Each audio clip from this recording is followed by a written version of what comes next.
एक बार बेटे और माँ में बहस शुरू हो गई। बेटे ने माँ को कहा, माँ तू हमेशा यही कहती रहती है कि माँ का कर्जा कभी नहीं उतर सकता। अब मैं तंग आ गया हूँ ये सब सुनकर। आज मैं तेरे अगले पिछले सब कर्ज चुका दूंगा। बता कितना कर्जा है तेरा, तुझे क्या चाहिए? रुपया, सोना, चांदी, जेवर? बता माँ ऐसा क्या दूं जिससे तेरा कर्जा उतर जाए? माँ ने बेटे को बड़े आराम से कहा, बेटा ये रुपये, पैसे, सोने, चांदी से तो मेरा कर्जा नहीं उतरेगा। अगर तुझे मेरा कर्ज उतारना है तो एक काम कर, आज रात तू मेरे पास मेरे कमरे में सो जा। अगर तू एक रात के लिए मेरे पास सो जाएगा तो मैं समझूंगी कि तूने मेरा कर्ज उतार दिया। बेटे ने सोचा कि सिर्फ एक रात की ही तो बात है, सो जाता हूँ माँ के पास। जैसा तय हुआ था उस दिन बेटा माँ के कमरे में ही सो गया। जैसे ही बेटे को नींद आनी शुरू हुई, माँ ने बेटे को जगा दिया और कहा, बेटा प्यास लगी है, एक गिलास पानी पिला दे। बेटे ने कहा, ठीक है माँ, अभी लाता हूँ। माँ ने थोड़ा पानी पिया और बाकी पानी बेड पर फेंक दिया जहाँ बेटा सोया था। बेटे ने कहा, अरे माँ ये क्या किया? तुमने तो मेरी जगह सारी गीली कर दी, अब मैं कैसे सोऊंगा?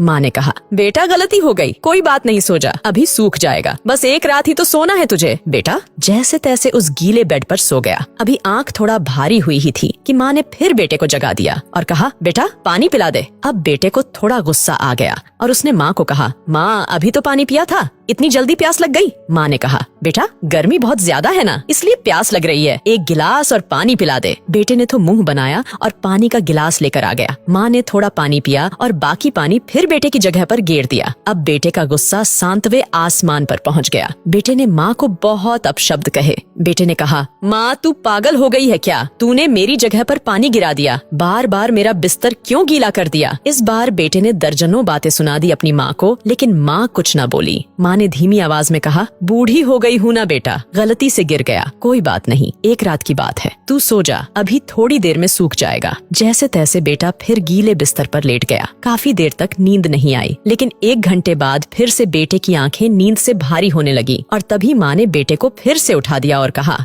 बेटा पानी। माँ ने अभी इतना कहा ही था कि बेटा झल्ला उठा और बोला, भाड़ में जाए तेरा कर्जा, मैं जा रहा हूँ अपने कमरे में सोने। इतना सुनते ही माँ ने बेटे के गाल पर एक जोरदार तमाचा मारा और कहा, तू मेरा कर्जा उतारने चला था, तू एक बार मेरे कमरे में सो गया और मैंने सिर्फ 2 बार तेरा बिस्तर गीला कर दिया तो तू भाग रहा है यहाँ से। मैंने तो तेरा बिस्तर साफ पानी से गीला किया, लेकिन जब तू छोटा था तो मेरा बिस्तर अपने पेशाब और मल से गीला करता था और मैं खुद गीले पर लेटती थी और तुझे सूखे बिस्तर पर लिटाती थी। मैं सारी रात तेरी गंदगी में सोती थी, लेकिन फिर भी मेरा प्यार कभी भी तेरे लिए कम नहीं हुआ। मैंने तो सिर्फ 2 बार पानी मांगा तो तुझे इतना गुस्सा आ गया, पर जब तू छोटा था तो रात में कभी पानी तो कभी दूध मांगता था और मैं हर बार मुस्कुराकर अपने हाथों से तुझे पिलाती थी। जब तू रात को बीमार होता था तो पूरी रात तुझे अपने सीने से लगाकर आंगन में घूमती थी ताकि तू सो जाए। और आज तू निकला है माँ का कर्ज चुकाने। बेटा एक जन्म तो क्या, माँ का कर्ज तू 7 जन्मों में भी नहीं उतार सकता। बिल्कुल सही है, वाकई में माँ का कर्ज कोई नहीं उतार सकता और माँ बाप के महत्व का तो तभी आभास होता है जब कोई खुद माँ बाप बनता है।